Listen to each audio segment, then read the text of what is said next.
All right, guys, welcome back to the channel. I'm actually going to be going over a holster today. Now, before I get into it, a little bit of it's not a disclaimer, but I had higher hopes for this brand. I'll bring it right here.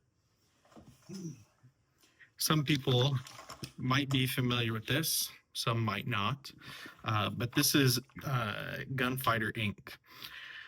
They make various couple different holsters. I think one of their bigger ones is their Kenai chest holster, which you can have a rig for, or you can set it up on like a binoculars bag, which there's some cool stuff with that too.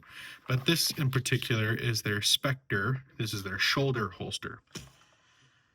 I had some really high hopes for this. Now obviously it kind of looks like a mess right now, but it's decently made. I could cut these. I just keep on going back and forth on sizes on this, so I haven't cut these. But regardless, there's a couple things I do not like about this holster, and I wish that wasn't the case. As everyone knows, when you're buying holsters are pretty expensive. And this one is no exception. This was, if I remember correctly, around $200, maybe $215, somewhere around there, because it was more expensive because I got the magazine case as well. This is for my SIG P320, the X5. I did switch the modular grip, and it does fit. There's no issues with that. But I wanted something that would be, easy to conceal. I could throw my jacket on top of it or a vest. But the first thing out of the bag that I noticed on this holster is the retention. Retention is very, very stiff on this.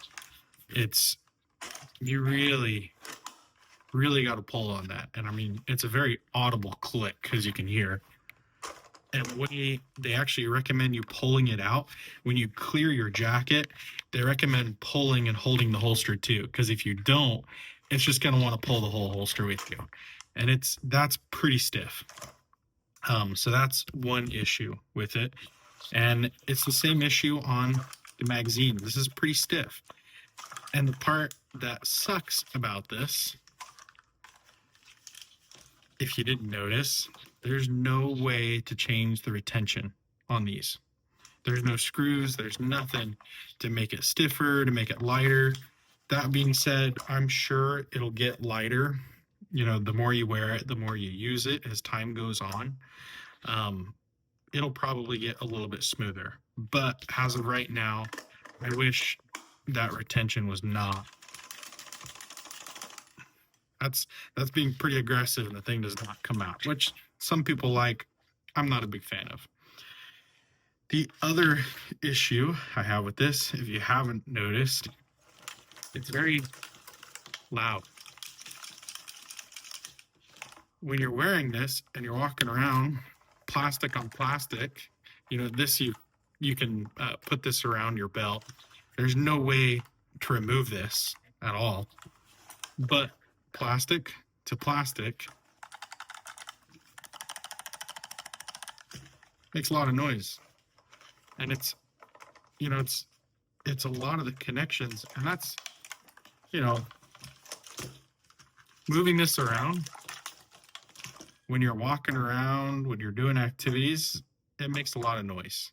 And that's a big issue for me. It kind of defeats the purpose of being able to conceal it. If everyone is looking at you, looking like you're shaking a bag of rocks every time you're walking around. This is a holster I really, really wanted to like. Honestly, the only real scenario I could see wearing this is if you're up hiking in the woods. Because you're not really too worried about noise, but it's still quick access. It's more comfortable when you're hiking around instead of appendix carry or anything like that. It's just too noisy for going to the store. It's too noisy. So that was one of my big issues with this. Other than those things, it is a pretty good build. I am pretty happy with it. in that sense, it is very sturdy. I haven't had any issues with it. That being said, I haven't worn it a whole bunch because of the noise issues. But you know, it does, the harness you can buy separately, and then you can switch these out and get different magazine carriers or different holsters for different guns, which I might, and I might run a smaller gun on this. Again, as everyone knows with holsters, it's just a big old money pit. You keep on spending more and more money on holsters, and you look back and realize you could have bought a couple more guns. So that's the downside on holsters.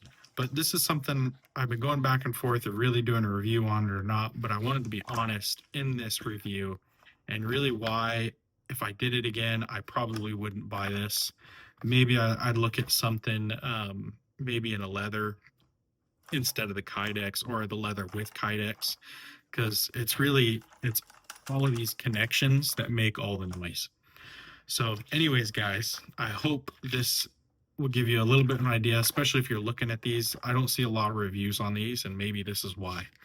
But hope you guys found that interesting. If you guys liked it, please subscribe. We're trying to grow the channel again.